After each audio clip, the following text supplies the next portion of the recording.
आकाशवाणी नागपूर, धैर्यशील मेश्राम आपल्याला ठळक बातम्या देत आहे.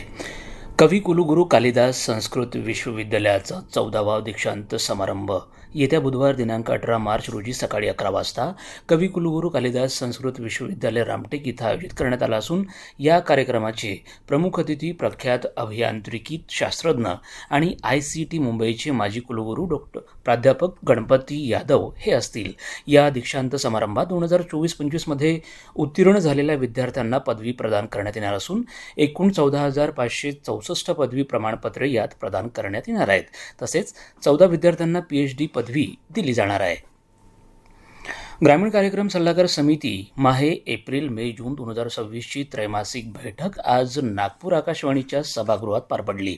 बैठकीच्या अध्यक्षस्थानी आकाशवाणीच्या उपमहासंचालिका मनीषा शेटे, कार्यक्रम प्रमुख डॉक्टर विजयसिंग राजपूत आणि कार्यक्रम अधिकारी सचिन लाडोडे उपस्थित होते. या बैठकीत कृषी, मत्स्य, वन विभाग, कृषी महाविद्यालय विज्ञान केंद्र नागपूर, कृषी विज्ञान केंद्र साकोली आणि पशुवैद्यक महाविद्यालयाचे प्रतिनिधी यावेळी उपस्थित होते.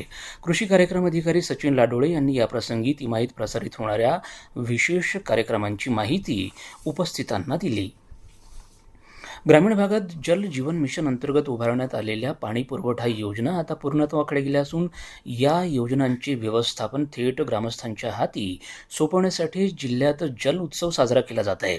याचाच एक भाग म्हणून बुलढाणा तालुक्यातील साखळी खुर्द येथे उद्या तर देऊळगाव राजा तालुक्यातील गारगुंडी इथं 18 मार्च रोजी जल अर्पण दिवस साजरा करण्यात येणार आहे. ग्रामस्थांनी आपल्या गावच्या पाणीपुरवठा प्रणालीचे रक्षक म्हणून पुढाकार घ्यावा आणि या सोहळ्यात मोठ्या संख्येने सहभाग नोंदवावा असं आवाहन जिल्हा परिषदेचे मुख्य कार्यकारी अधिकारी गुलाब खरात यांनी केलं आहे. आदिवासी आणि ग्रामीण भागात मधमाशी पालनास चालना देणे, रोजगार निर्मिती करणे, जैवविविधतेचे संवर्धन करणे आणि पर्यटनाशी संलग्न शाश्वत विकास साधणे यासाठी मधाचे गाव या योजनेची निर्मिती करण्यात आली आहे.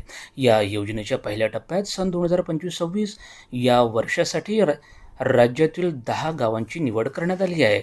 यात विदर्भातील वर्धा जिल्ह्यातील सिंदीविहीर, अमरावती जिल्ह्यातील आमझरी आणि नागपूर जिल्ह्यातील पारशिवनी तालुक्यातील नरहर या गावांची विविध निकषांच्या पूर्ततेच्या आधारावर मधाचे गाव या योजनेसाठी निवड करण्यात आली असल्याची माहिती महाराष्ट्र राज्य खादी आणि ग्राम उद्योग मंडळाचे सभापती रवींद्र साठे यांनी दिली.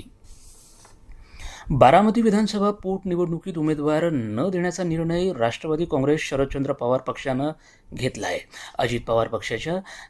अजित पवार यांच्या निधनानं रिक्त झालेल्या या जागेवरून उपमुख्यमंत्री सुनेत्रा पवार निवडणूक लढण्याची शक्यता आहे. राहुरीच्या संदर्भात महाविकास आघाडीतले पक्ष एकत्र बसून निर्णय घेतील अशी माहिती खासदार सुप्रिया सुळे यांनी दिली. याबरोबर हे ठळक बातमीपत्र संपलं. या पुढील ठळक बातमीपत्र उद्या सकाळी 10:58 विविध भारतीवरून प्रसारित होईल. नमस्कार.